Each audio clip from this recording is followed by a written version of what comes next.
Welcome back to the ShefF1 Podcast. I'm Rudy Black-Brown, and joining me, as per the usual, Sheb Austin and Amy Hammerslag. We are back. Formula One is back. Cars are back on track. Pre-season testing is obviously what I'm alluding to here, as well as Drive to Survive. So a pretty exciting time to be an F1 fan now. The 2024 season is slowly starting to take shape. We're seeing all the cars on track, seeing all the drivers sort of acclimatise themselves to their new machines. We'll begin with Haas, because there's been some talk around Haas. They look pretty solid, putting in a lot of mileage, which is arguably the most important thing for a team to do in testing. If you get the most laps completed, most kilometres, then chances are you'll have the most intel on your car going into the season. The drivers as well looking pretty okay in that regard. Seb, what have you made of Haas so far? Yeah, I mean, there's not a lot we can take from a performance point of view, but within the team, they all seem really happy with, they've got on with their programme, they've been reliable, they've got in loads of laps. Still not entirely sure about whether they fix their degradation issues long term, but overall, positive. I think they've got out everything they wanted to from it, and that's all you can expect. They are expecting to be bottom, I think, going into Bahrain next week, and I think nothing we've seen from testing has suggested that they won't be, but still a positive test for them. Yeah, no major hiccups really from Haas, no missed days in testing goals, anything like that. They've been out on track, a lot, which is reassuring considering their ambitions going into this season, or maybe the lack of ambitions going into this season. Day one, they finished both at the bottom, and I was like, here we go. But you know what? At the end of the day, testing, you can't take it for an order for however. And I guess going into day 2 and 3, there was no really issues. We're getting up there, like you said, and it was Haas. just Haas, isn't it? Yeah. We'll move on to a team that also with not enormous expectations. Seb, you wanted to say a few words about Sauber, kick, steak, fluorescent green F1 team. Yeah, it's actually quite promising, I'd say. From what I've seen so far from them, they seem pretty happy, and it seems like they might have taken a step forward where perhaps other teams haven't. Obviously, they're still going to be in the bottom sort of midfield, battling with Haas and Williams, but it seems like they seem a lot happier than maybe Williams do, especially. And regardless of Logan Sargeant brief, all 3 purple sectors that we saw taking social media by storm. They seem happy. Both drivers seem really happy. They've obviously got a new front suspension concept which they seem happy with. I think just overall, again, can't tell huge amounts in performance, but relative to the other teams, they seem happy, and they seem like they might maybe even be competing a little bit with Alpine towards the start of the season. Yeah, interesting. I mean, they also put in a lot of laps sort of towards the start of the test as well. I think they were either first or second most on either day 1 or 2. I can't quite remember, but hang on, you've got them up there. Yeah, second on day 2 and 4th on day 1. Yeah, so a lot of intel being gained for a team sort of going into the season fairly blind, considering sort of how nothingy their season was last season, sort of fairly inconsistent pace, because either both cars would be in Q3, obviously quite rarely, or they would be, very comfortably plumb last, or sort of in the abyss of Q2 and, irrelevancy on the grid. We'll move on to a team that, I mean, I've said this thousands of times now, but everyone seems to be talking about them. V-Carb, RB, Racing Bulls, Visa Cash App. What are your thoughts so far on RB in the test? I mean, day 1 and 2, Daniel Ricciardo was proving my little slagging off session. Can I use that word? Yeah, we'll go. He took that personally, and he ended up 5th, I think, on day 1 and 2. Again, different tyres for different cars, but it's impressive, and it shows that it's exciting, definitely. Well, I mean, the pace is certainly there. You look at Daniel Ricciardo sort of finishing P5. I'm pretty sure that Carlos Sainz time that took him top of the timesheets was something like 2/10 off the last year's pole time. But Daniel Ricciardo, shooting up towards the top of the timesheet. Seb, Yuki Tsunoda sort of dwindling further down, but again, this is testing. We can't really base performance off how quick the times are being put in. I think he also had the morning sessions, so obviously the track evolution, and today actually had the afternoon session, P5. There we go. There we go. So I think RB, I think they seem like the team that's taken, in my opinion, the biggest step forward compared to last year. Yeah, I mean, hopes were pretty low, despite all the... I think maybe people wanted to feel that way because of how disgusting all the sponsors are and stuff like that, and how the team has totally lost its identity. People maybe don't want to see RB do particularly well. But, yes, definitely a pleasant surprise seeing such a huge step forward for a lower-end team. Sorry, I sort of interrupted you there, but carry on. Well, I think they just look like a team that... I think obviously there was a lot of hype on day 1 saying, they might be able to compete with like Red Bull and Ferrari or whatever. That's not going to happen. Yeah. But I definitely think they're going to be competing with Alpine. I think come Bahrain next week, I think that they could be one of the surprise factors. Yeah, Williams, you touched on it briefly just then, Seb. Teams around them making better steps forward in this testing sessions this week than Williams, despite Logan Sargeant sort of storming to the top. So yeah, what's going wrong for Williams then? Well, there were just issues here and there. Day 2 was a lot better. They did make some strides forward, and they actually had a full day of running. But day 1, I think they had the least amount of laps completed. They had issues in the morning session. Obviously, Sargeant was finding it really hard to get to grips with the car. Yeah. He doesn't seem very comfortable with it. Albon was a little bit happier, and I think the team in general are somewhat happy. They think they've taken the right step forward. I think the concept they're going down, they think is the right concept to go down. But they just seem like other teams have taken bigger steps forward, as I said before. Yeah. And I don't think they're going to be hitting the heights as they did last year. I know there weren't massive heights, but it seems like I think the hype around Williams might come down a bit this year. Yeah, I mean, James Vowles did say that these are sort of throwaway seasons for Williams. If they get it wrong, so what? They get it wrong. They are preparing for 2026. So maybe this year might be a sort of underwhelming season.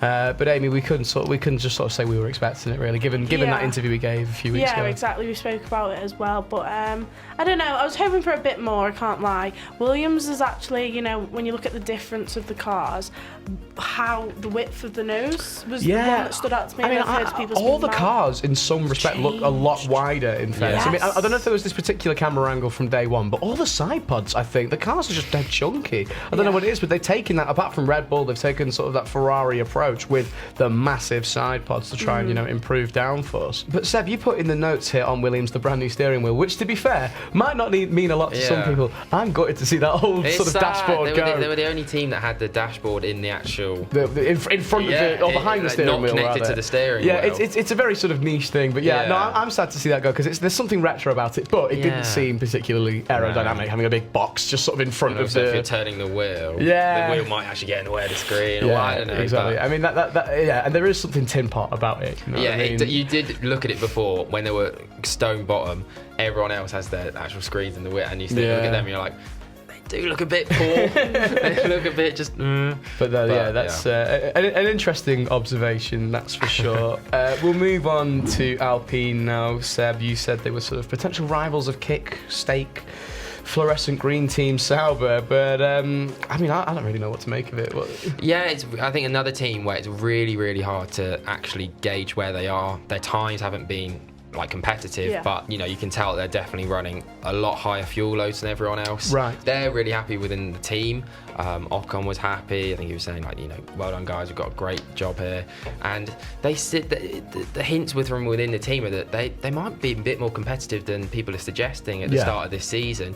They know they're like the team that have got the biggest new concept of everyone. They've changed everything about their car. Even the paint, they were changing around. They had some more blue on the front wing in today's session. Which is nice to see. Getting rid of some of the carbon, and also positive signs that maybe they've managed to get rid of some weight elsewhere in the car. Yeah, exactly. Everyone's really happy about the steps they've taken forward. We're not going to expect to see them fighting at the front in Bahrain. No. I still don't think that. I still think they've got a lot to learn about the car, but I think they will have learned a lot about the car. They've got a lot of laps in. There were a couple of issues at the end of day 3 today.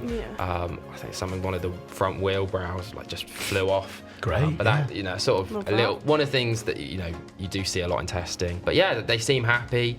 They're happy about the concept, the new concept they've gone for, and I'm quietly optimistic about them. There's 3 cars for me that I think have changed so much from last year, and that is Ferrari, Mercedes and Alpine. So and I can also say I like the car on track. I like the look of it. I said I didn't like it in the rating video, so LTA's not for me anymore. You've gone back on your word. We'll move on to Aston Martin, because I presume this is in reverse championship order from what I've noticed in the notes. So Aston Martin, not really much to say. This is, I think, the toughest one to read so far. They made no headlines whatsoever. And even Williams did, and Alpine, but you didn't hear anything about Aston Martin. Stark contrast to last season as well, considering all the hype around Aston Martin. After a pretty, lackluster year in 2022. That's the one, because they had an alright year in 2021 here. A few podiums here and there, and then dropped off a little bit in the year after. But then 2023, we saw a totally different team. Fernando Alonso coming in, the hype was there, and then now the deadest team on the grid, arguably. You know, it's for lack of a better term, really. But Seb, what have you made of it so far? It's a tough one. Obviously, I think they're one of the teams a little bit like Mercedes. They're really not showing a lot. No. Sandbagging, would you say, or maybe there isn't just a lot to show? Got their power units obviously turned down a bit. Yeah, definitely. Because that means you can do more laps then. Yeah, but they did have the long runs today, and they looked quick. Alonso looked pretty quick. He was not quite as quick as Max on the long run, but their degradation was really good. Not dropping off at all. Yeah, no complaints about the difficulty to drive the car either, which is obviously something Fernando Alonso in the past has been very vocal about. But it does go both ways. He does either say this car is brilliant or this car is terrible. There's sort of no in between, really, which is interesting to see. So there's no sort of headlines about the car's handling and sort of how Fernando Alonso is finding it. And obviously Lance Stroll, no headlines, full stop. So, sorry, Lance. But, Amy,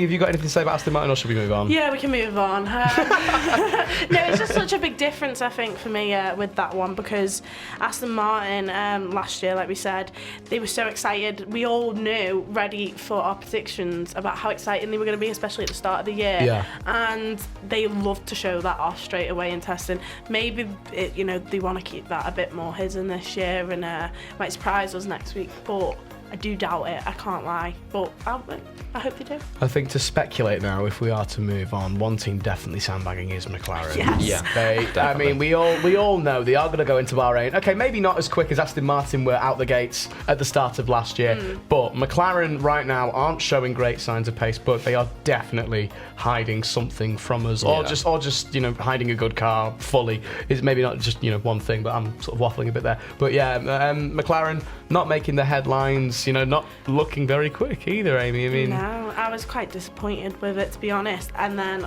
obviously, day one going into it, it was all right, but it's nothing special. And I was like, how have they hyped this up so much?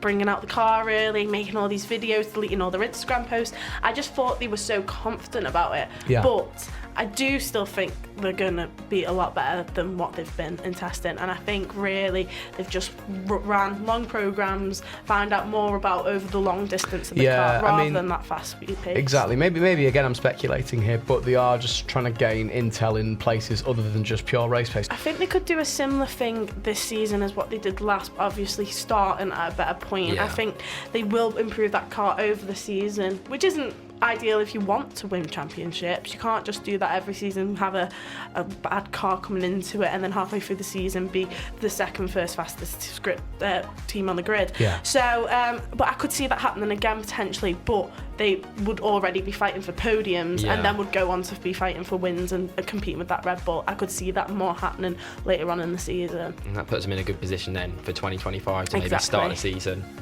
actually fighting for wins. So yeah, it's still really positive for McLaren. I think it's still good testing for them. Still got a lot of data to work on, and not too bad. My delusions is hoping that sandbagging so bad there. So let's move away from the team that we can't really talk about onto a team that is generating a lot of hype, Ferrari. Now, Carlos Sainz clearly sort of not letting the Lewis Hamilton news get to him. Actually, no, I'd say he probably is, because he topped the timesheet's quickest time in testing altogether with a 1:29.9, 2/10 off, as I mentioned earlier, 2/10 off the pole time from last year's qualifying session. Now, to do that in a pre-season testing session is quite impressive. Very impressive. It does seem as though, like I said before, these cars are quicker. It seems as though this Ferrari is certainly quicker than it was last year. Still keeping the massive side pods, other teams following suit, Seb.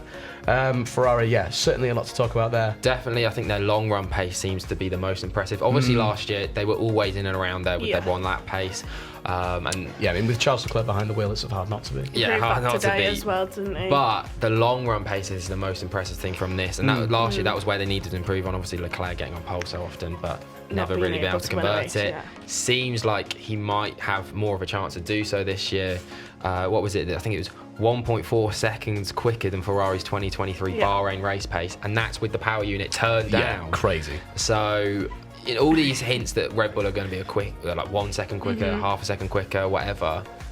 I can't see that being the case with this Ferrari performance. I know, it's we don't know, but it just doesn't seem like it's going to be that way. There's a lot of hype going into it, so I'm excited. Yeah, I'm very excited by the news. I mean, I thought I would be saying this about McLaren, but it's in Ferrari instead, and it's a nice surprise. And I think Lewis Hamilton, that's exciting for him, because if they can keep that consistency over this year, then it's exciting going into 2025 with, that partnership between the two, which I'm looking forward to. Interesting to see how the team cope with a good car, because it's similar to 22, where, they couldn't, the team was always messed them up a lot of the time, more so than the drivers or the car. So especially with this new dynamic with Carlos Sainz as well, on his way out at the end of the season. But Fred Fisher could be able to, overpower that and be able to control it and choose a number one driver for once and use that to, maybe it could be a positive thing for Ferrari. Maybe, but it's a case of, in terms of talent, Carlos Sainz is a very talented driver. So if there is a one, there is literally nothing for him to lose. He also wants to drive as quick as humanly possible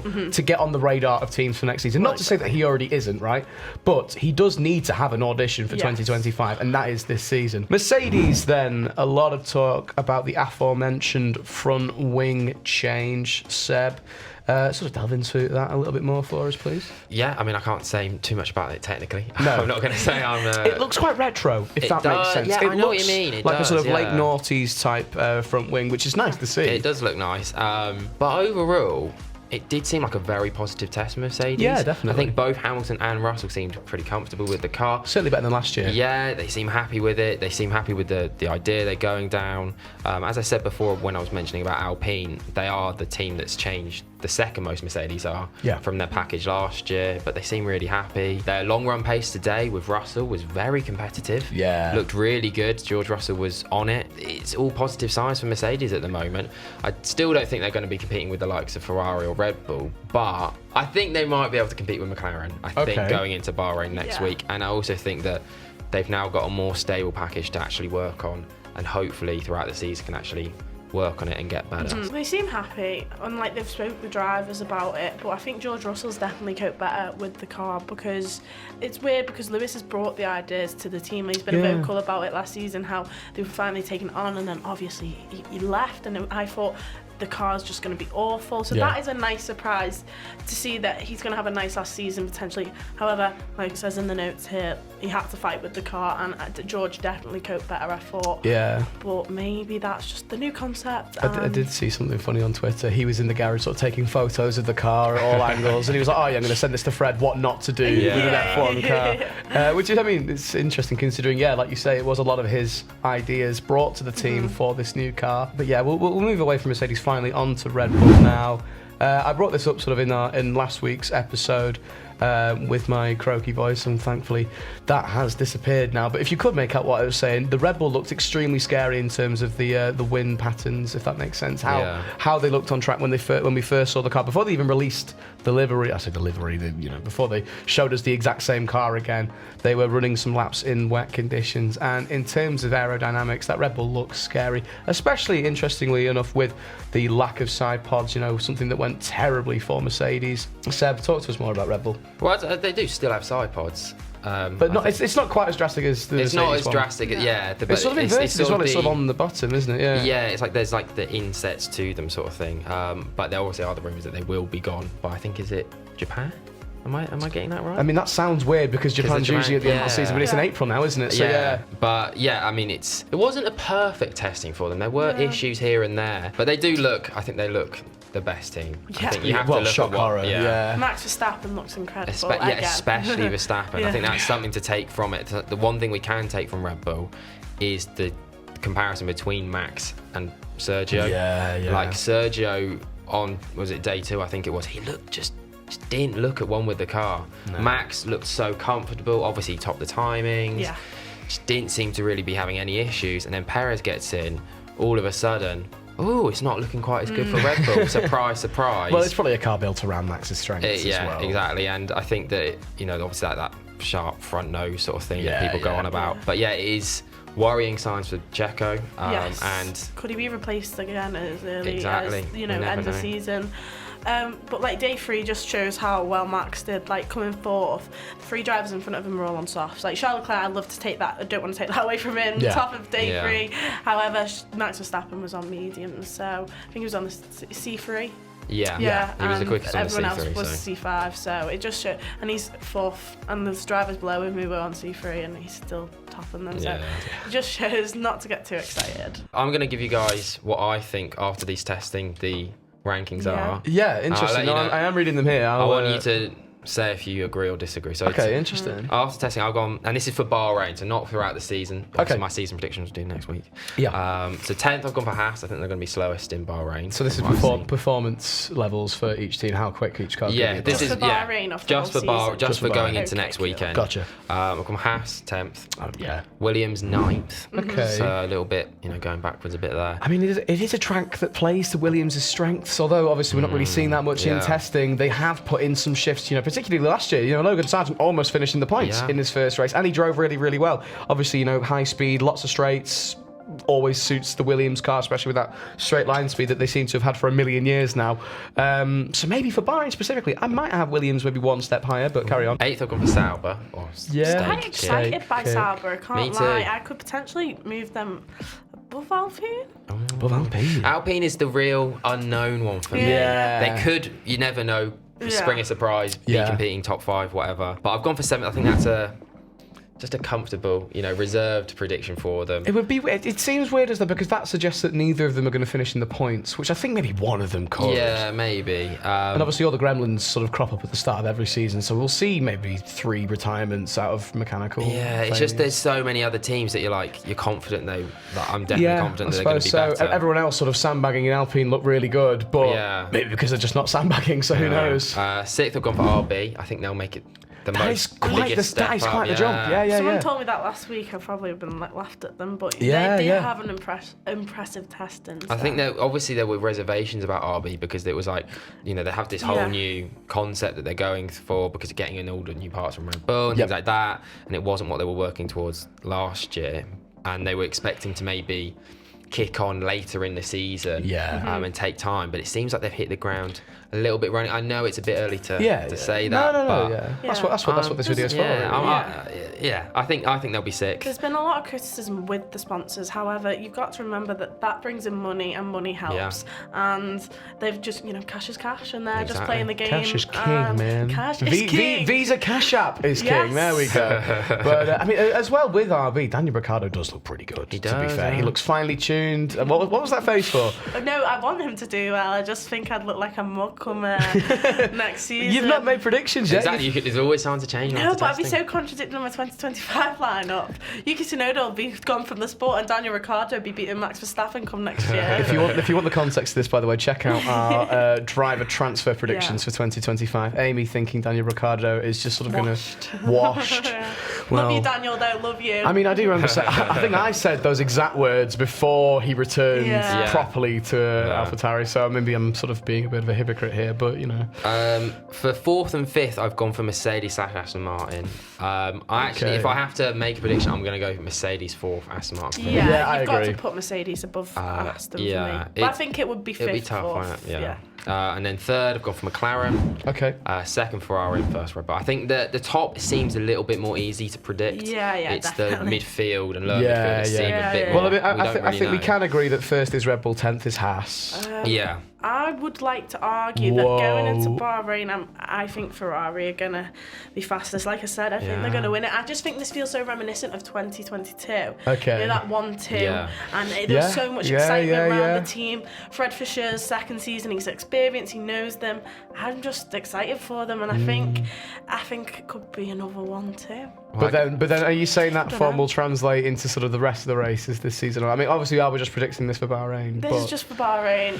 Going on to the longevity, it's Ferrari. And they've not been the most reliable, and they've not been the most consistent. I think you've also got to take. I know this is just off ranking of testing. You've got to take external factors into consideration. And with Red Bull, you don't know what's going on with the team. Could cause a bit of friction. And I just think Ferrari looks so exciting, and I'm just Thank you so much for watching our video or listening to our podcast. You can tune in next week for our pre-season predictions for 2024. You're not going to want to miss that one, because chances are it will be as funny as the last one, and then we can react to them all at the end of the season and realise how wrong we were. That's not a demotivating factor. If we're wrong, it's funnier. Just watch it, please. Okay, thank you. Thank you so much again for tuning in. Make sure to check out all our other social media platforms. They will be linked in the description, or I'm sure Seb can put them on screen at some point as well. He will. There we go. Thanks, Seb. Thank you very much for watching, and goodbye.